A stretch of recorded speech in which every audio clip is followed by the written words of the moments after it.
Well, okay, something is seriously broken, and everyone with a pulse can feel it. The Fed just triggered the weirdest chain reaction we've ever seen. Rate cut odds have nuked to 27%, Bitcoin instantly yeets below 86K, and the liquidity in this market? It's falling faster than Powell's approval rating, and that is really saying something. Rates are down despite the Fed. Scott, you got to work on this guy. He's got some real mental problems. No, he's something wrong with him. It's just sweet. I'd be honest. I'd love to fire his ass. He should be fired.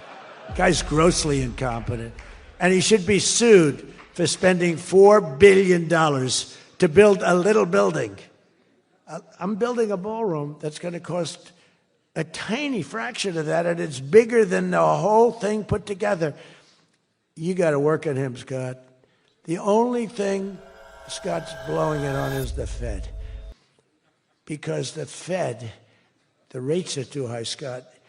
And if you don't get it fixed fast, I'm going to fire your ass, okay? I can't tell you, Scott, sir, don't fire him. Sir, please don't fire him. He's got 3 months to go. Don't fire him. I want to get him out, Scott. Please. He's the voice of reason. You're very lucky you have him, I'll tell you that. When the orange president of the United States is on live TV saying the Fed chair has mental problems and wants to fire him, yeah, buckle up. This isn't normal. We are in uncharted territory. We got the December FOMC coming with no October jobs data, no November data, a shutdown that scrambled all the numbers, and Bitcoin apparently on the verge of being trapped in a 60K to 80K truck stop bathroom, tying off and waiting for the next liquidity injection. Meanwhile, AI companies are out here making up gigawatts, bazillion trillion dollar plans, and nobody even knows who the hell is auditing them. Well, Michael Burry, GameStop, and Genius Group are discovering corruption so deep it makes FTX look like a lemonade stand. This is gonna blow your mind. And while Wall Street's blowing smoke, Bitcoin is sniffing out something much bigger. And today, we're breaking down the truth behind this liquidity crisis, the secret emergency meeting Powell tried to hide, the hedge fund manipulation Charles Payne exposed, why nation states are running towards Bitcoin, and why elites in the EU want you on a surveillance CBDC, while America is moving toward a Bitcoin strategic reserve and zero capital gains. This is the show the Fed doesn't want you to see. So let's get to it.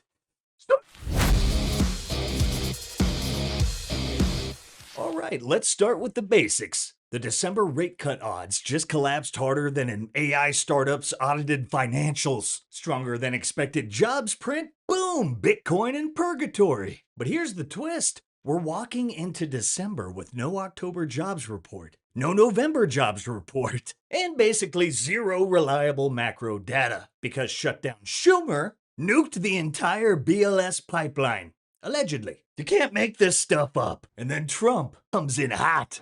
I love the Fed job. To me, it's the easiest job in the world. You play golf for 28, 29 days, then you go and make a little speech.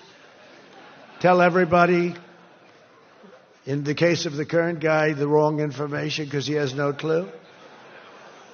But if you have good instincts, it's all based on instincts. I see they want to hire 3,000 economists. 3,000 to report to the Fed chairman. What are they going to do? Take all this information? 3,000 economists. That's why they're spending $4 billion on renovating a building that should have cost $25 million to do. He just said Powell plays golf for 28 days a month.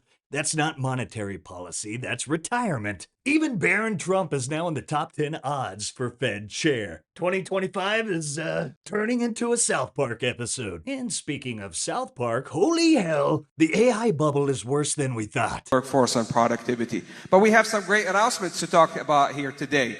Let's begin with you, Elon, the things that we're doing with XAI. Yeah, we're excited to announce that we're doing a 500 megawatt. 500 megawatt. 500 megawatt, yeah. We're doing 500, we're doing 500 megawatts. Sorry, Not this. quite, yeah. No, it's 500 gigawatt one. We'll have to wait. So that'll be $8 bazillion trillion. Stop that.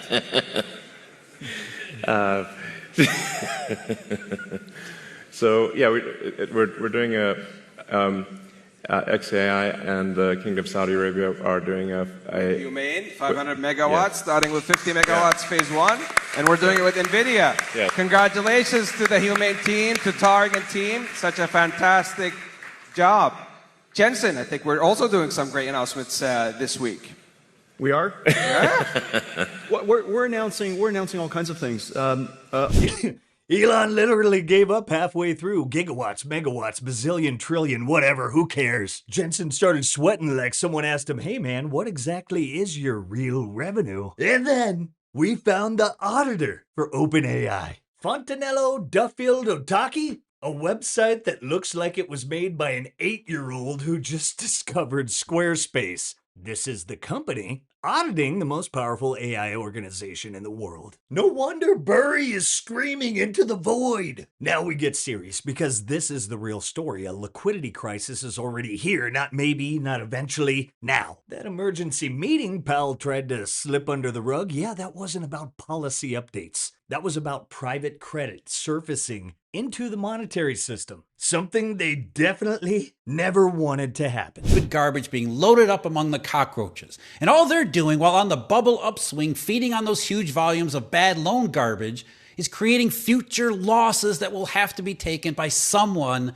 at some point. That's your credit or financial crisis. Loan losses that get to be too big that they create significant pain, enough to cause a disruption to banks and maybe to an extent in the real economy, a credit crunch, maybe even a mild recession. Think the S&L crisis of the late 80s and early 90s. More than 1,000 banks failed back then. And the recession in 1991 wasn't about Saddam Hussein. It was a credit crunch inspired by the downfall of the S&Ls. But it was never worse than that. It was historically a mild recession. Why didn't it become Great Depression 2.0? Because the monetary system was unbothered. It was, contrary to Bernanke, contained. It was a credit crisis, not a monetary one. The Eurodollar's real strength made sure it didn't go any farther than that. A monetary crisis, that's the worst of the worst. That's when money gets pulled back, when it's not just about credit, it's about entire markets becoming illiquid. So illiquid, price discovery vanishes, and then you're in a world of hurt. So you got money providers and circulators that pull back. Markets become illiquid, which means credit losses from the credit crisis, they can't be assigned in an orderly fashion. Garbage positions are forced into distressed sales, which in an increasingly illiquid market means bigger price markdowns. And these lower prices only trigger more distressed selling, which creates lower prices and more selling, and eventually where it doesn't even have anything to do with the garbage itself. The entire system gets infected with illiquidity and deflation, the interruption of the flow of money, credit, and collateral through the worldwide system. What begins as credit garbage that needs to get assigned losses spirals into a monetary deflation, which leads to widespread disorder, disruption, and greater damage in the real economy. This is why, in addition to monitoring the cockroaches and trying to figure out what garbage they've been feeding on, how toxic it might really be, we also have to keep a close eye on the liquidity side to make sure the credit crisis potential isn't becoming a monetary crisis potential at the same time. And one of the warning signs for something like that, on top of the repo, which I'll get to in a second, hedge fund redemptions. I covered this on a live video a little while ago, back when the UBS funds were closed and they signaled they were getting hit with redemptions. We've got some other news along those lines. Other funds have said they're being hit with redemptions. And here's another one, this time which is creating some legal headaches at a name which should sound familiar to those who've been watching the private credit space. Let's go to Bloomberg here. Blue Owl Capital shares have fallen to their lowest level since December 2023 after the alternative asset manager restricted investors from redeeming capital from one of its oldest private credit funds. Shares dropped almost 6% on Monday, closing at $13.78, according to data compiled by Bloomberg. The firm announced earlier this month that it would merge its $1.8 billion non-traded business development company, Blue Owl Capital Corporation 2, with its $17.6 billion Absolutely terrifying. Except for the fact that they're gonna print so much money it'll make your eyes bleed. So, to the short-term bears and boomers, GFY, thanks for the cheaper sats, you cucks. We're going to Valhalla one way or another, and we're gonna drag the Fed kicking and screaming while they print confetti money. Well, Julie, I do think that we're closer to the bottom here today than we have been for the past few weeks. We've certainly seen a large amount of outflows out of Bitcoin ETFs, as you mentioned. And I think Bitcoin really was a leader of this risk-off move starting in mid-October, and I think we'll be a leader to the upside once things start to turn around. And I think we're closer to there today than we have been a week or 2 weeks ago. I was reading a really interesting analysis yesterday about what was going on with this Bitcoin drawdown.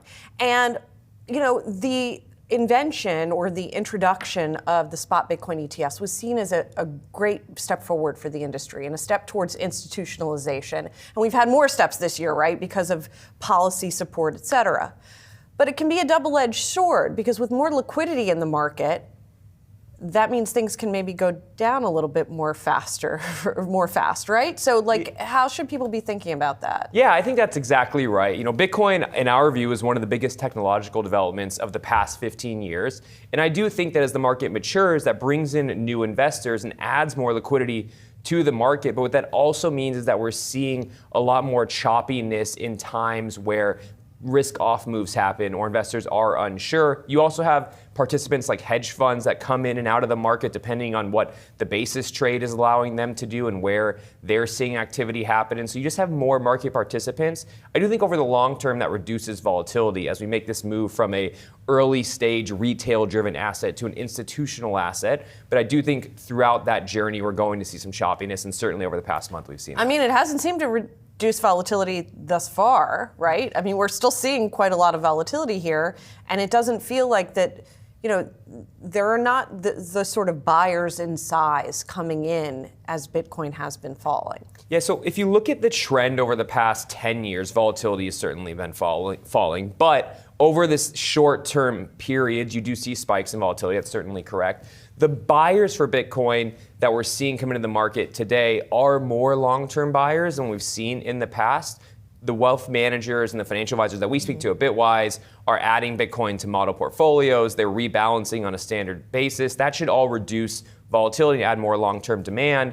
But there's some other elements at play here, like the corporate treasuries that are purchasing Bitcoin were coming in size earlier this year, and that's really dried up. And I think that demand side of the equation drying up is what's in part due to this sell-off that we've seen in October. Okay, so what will change that? The best cure for that is low prices, I assume, or lower prices? Yeah, lower prices are a gift and a curse, of course. A lot of investors are feeling pain right now who bought Bitcoin above 100 or closer to that 125,000 mark. But we believe that Bitcoin's going to end the year higher than it is today. As I mentioned before, I think we're closer to the bottom short term than we were a couple of weeks ago. And I do think in 2026, Bitcoin's going to go much higher. You know, institutions are finally here. That doesn't mean that right away they deploy all of their capital. It doesn't mean that everyone onboards right away. But even Harvard, we saw with their recent filing, is buying Bitcoin in their endowment. So I do think institutions are finally here. And I think that's a long-term tailwind. And as they buy more and more Bitcoin and other crypto assets in 2026, in 2027, I think that demand long-term drives the asset higher, reduces volatility, and allows Bitcoin to be incorporated into more people's portfolios. One of the interesting things I've seen as one of the reasons perhaps behind the recent sell-off is the changing perceptions of whether the Fed might cut rates in December. And I think it's so interesting when we talk about Bitcoin that's supposed to be this asset that's kind of divorced from everything, reliant on a Fed rate cut? I mean, come on. It's a little bit, you know, we're supposed to be freed from the shackles of fiat currency or whatever.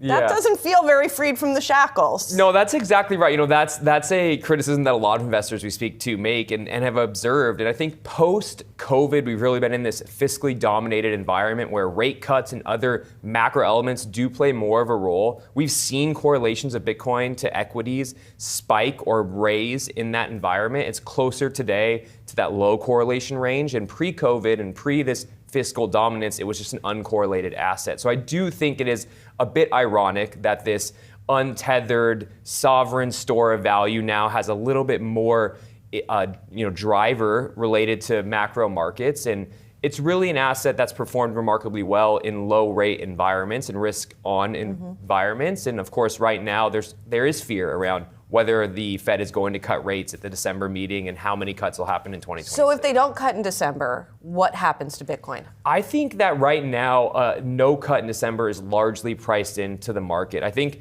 Bitcoin's really been a leading indicator of where markets are headed, and the fact that it's bottomed out around 90K and you're starting to see a recovery in some other asset classes as well, including Bitcoin, I think that the lack of an interest rate cut in December is likely priced in, and that people have already started to turn to 2026. Do you guys have a price target for next year? So this year we had a price target of 200,000, and I think it's safe to say that come December that's not going to happen. But we do believe that in 2026 Bitcoin will hit 200,000, and it's because those institutional investors are coming in waves, whether it's wealth managers or endowments or pensions or corporations or governments. We think all of that capital coming into the space is just creating a systemic imbalance of demand versus supply. So we believe Bitcoin will hit 200,000 in 2020. I think that guy's been watching the show because I've said this many times. Why am I not pissing down my leg right now? Well, institutional adoption, nation states entering, Clarity Act, stimulus, rate cuts, game over. And while Bitcoin sniffs out this liquidity mess, JP Morgan just tried to kneecap MicroStrategy. All right, so I learned this really interesting thing over the past couple of days, and I've been communicating with JP Morgan about it over my Bloomberg. But JP Morgan is requiring 95% margin requirement for MSTR stock. Now, why is that? That doesn't make sense. For those that are in the industry, you understand that 95% is really high. For those that aren't in the industry, let's talk about that, right? So 95% means that for $100,000 of MSTR stock, you can only borrow $5,000 against it. So that's really, very, very high margin requirement. So JP Morgan went from, over the summer, 50% margin requirement to now increasing it to 95%. Right? So when you do that, you require people to post cash or post securities against that to increase the value against that security. So you can't borrow as much against it. That begs the question, are they trying to force liquidation of MSTR stock by pushing the margin requirement for 90 to 95%? Are they trying to put selling pressure on it? Over the last month, you've seen MSTR's MNAV contract significantly. And this may be a large reason why. And why is JP Morgan doing that? MSTR's stock doesn't really meet the criteria for requiring 95% margin. Would love to hear what you think. They raised the margin requirement from 50% to 95%, not because of risk, not because of volatility, but because Jamie Dimon got subpoenaed and woke up violent. GFY, Jamie, and now the revenge arc. GameStop and Genius Group are both hunting hedge funds, and Wall Street is panicking. Out to my subscribers, and here's the list. The shorts, first of all of this nonsense, all of this noise, all of this whining by Wall Street, it's making me sick.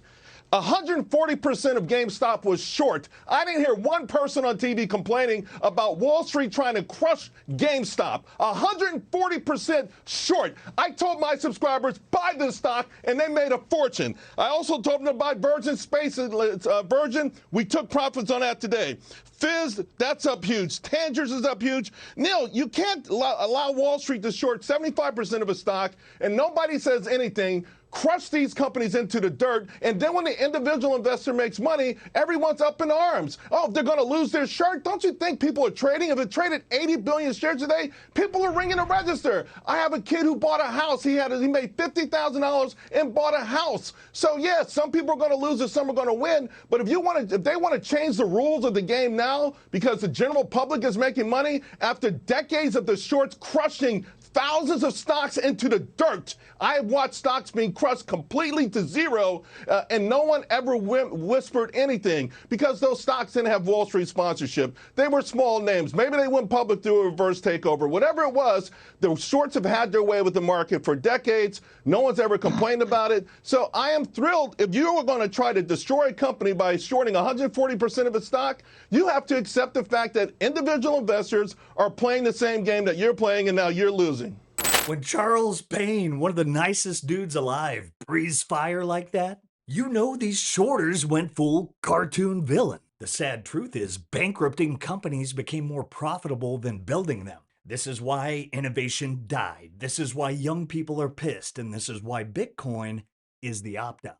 About 20 years ago, that a number of hedge funds centered on a guy named Stephen Cohen in specific had figured out we, the SEC, are going to turn a blind eye and to hedge funds who want to come in and do some manipulative activities, which just means using the fault tolerance to end up selling much more stock, to shorting much more stock than there actually is to short. Right. And they did, and they turned a blind eye, and that's a little bit like some sheriff in a community deciding, well, crime's so bad, I can't solve all of it, so I'm going to give a nudge and a wink to some vigilantes.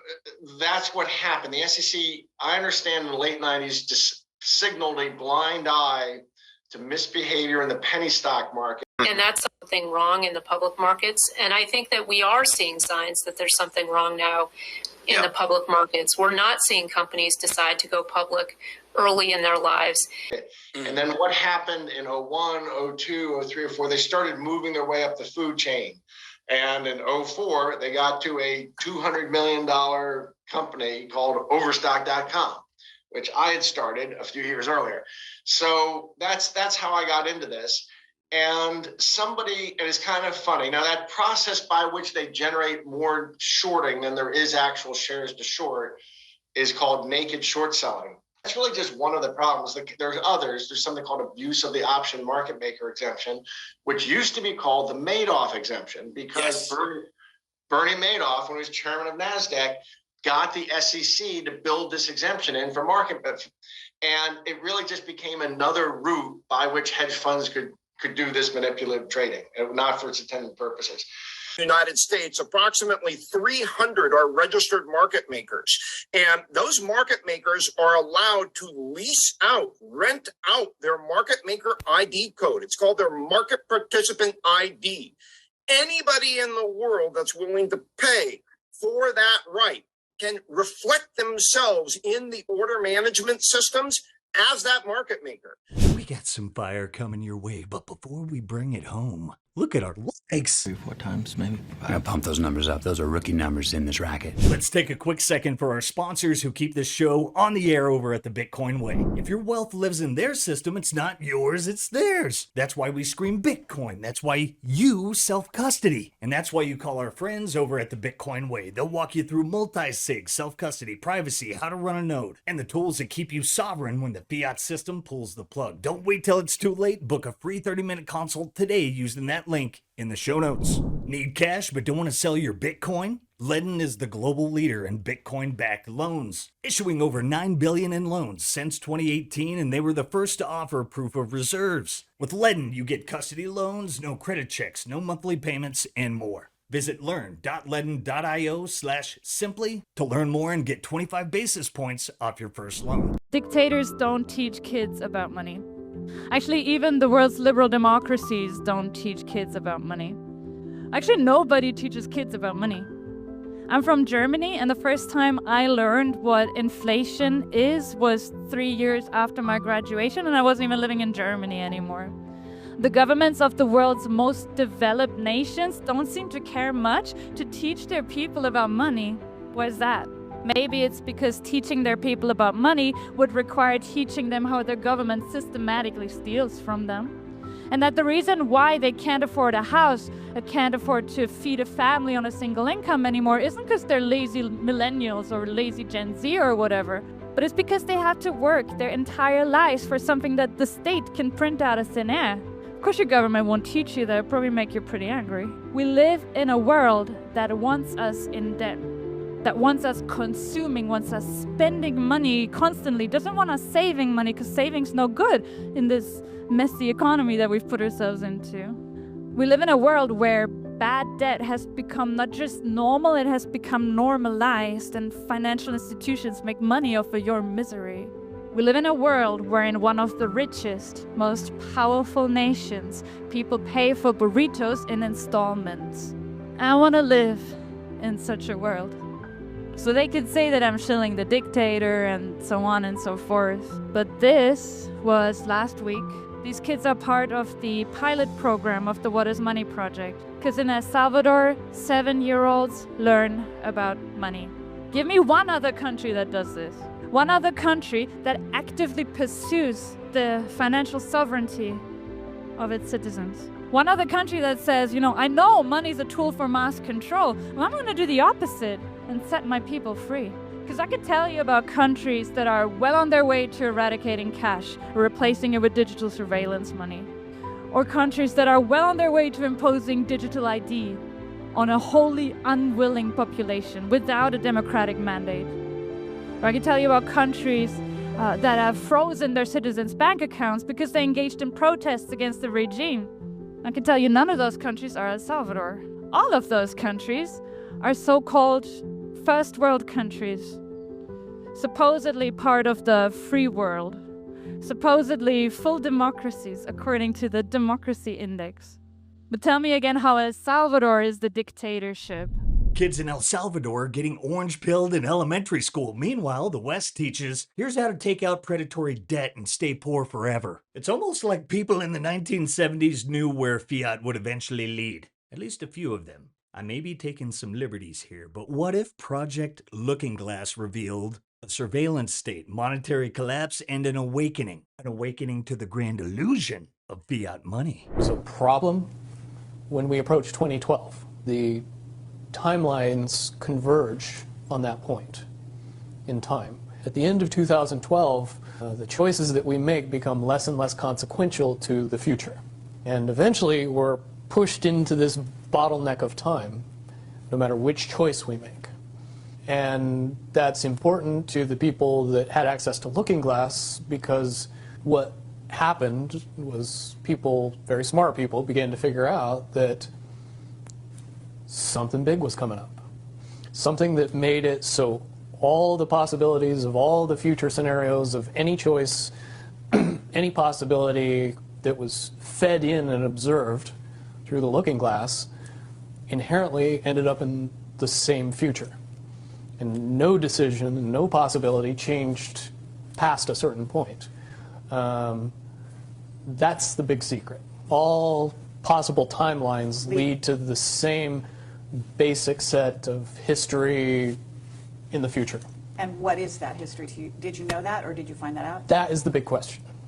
That is the big secret. That is what sends everybody that has all of the information, that knows everything, into a blind panic.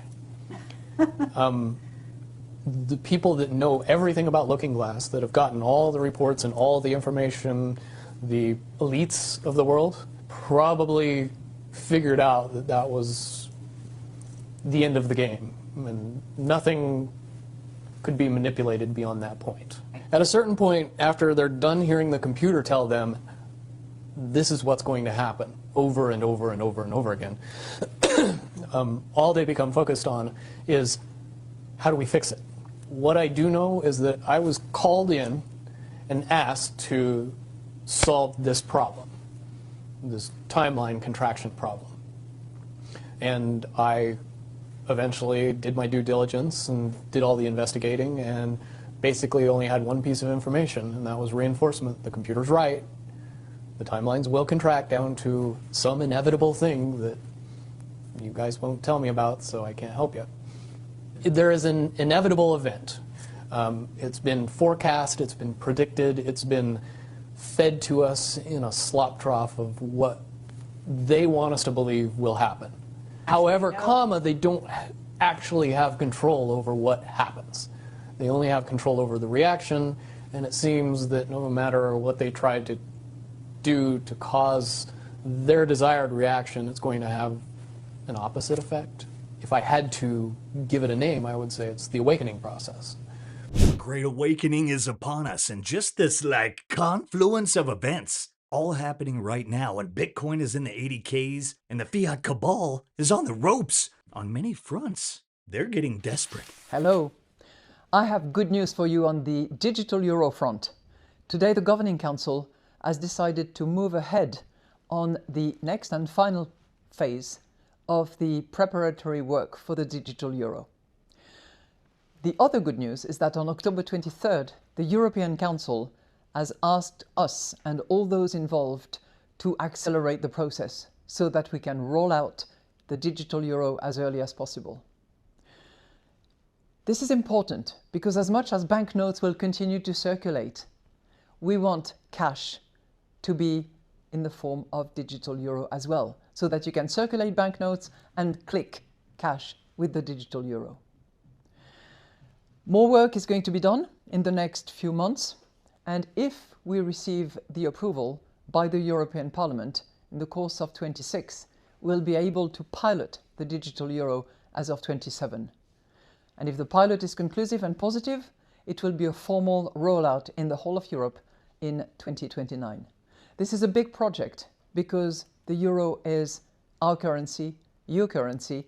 It brings us together. It's a symbol of trust in our common destiny. So off we go with the digital euro in that next and final phase of the preparation.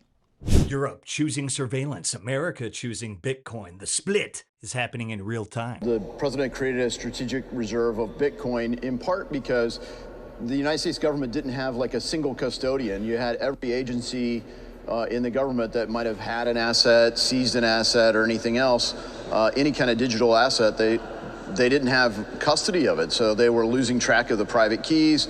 So essentially when you lose your keys, you lose, it's like losing a pile of cash. Yeah. So they created an organized way and put it under Treasury to say, hey, we're going to have a single custodian for all of the Bitcoin, kind of like Fort Knox for crypto, right? Okay. And then they said, well, not all crypto is created equally. Bitcoin we want to hold on to. It's an appreciating asset over a long period of time. Some of these other things, we should just sell them off and buy more Bitcoin. But they wanted to do it in a deficit neutral way. And I think a lot of people have been like, well, how else do you put money in there? And so we're introducing legislation that not only codifies that executive order, so there's a common sense way to have custody for the Bitcoin and other digital assets, but you can contribute. So when you pay your taxes, you can pay your taxes in Bitcoin. So Bitcoin is currency in that sense, and there's no capital gains. Strategic Bitcoin Reserve. Taxes payable in Bitcoin. Capital gains exemption. Holy shit. This is the beginning of Bitcoin nation state game theory on U.S. soil. The Great Awakening is happening right now. The AI bubble is cracking. Wall Street's fraud is being exposed. Liquidity has evaporated, but the Fed is cornered, and Bitcoin's sitting in the 80Ks staring down a monetary regime change. This is not a dip. This is not a correction. This is not a winter. This is the world realizing the fiat system is the scam, and Bitcoin is the exit. Choose your side, Bitcoin or slavery. Opt in or get dragged to fiat Sheol while we prepare our horses to ride to Valhalla. Hey, let us know what you guys think below. I hope you enjoyed this one. Don't forget to like, subscribe, and give us a pamp. Go ahead and share this video with Jamie Dimon and tell him to have fun staying poor. I love you guys. Catch you next time. Peace. If you prefer to go down with the ship, you.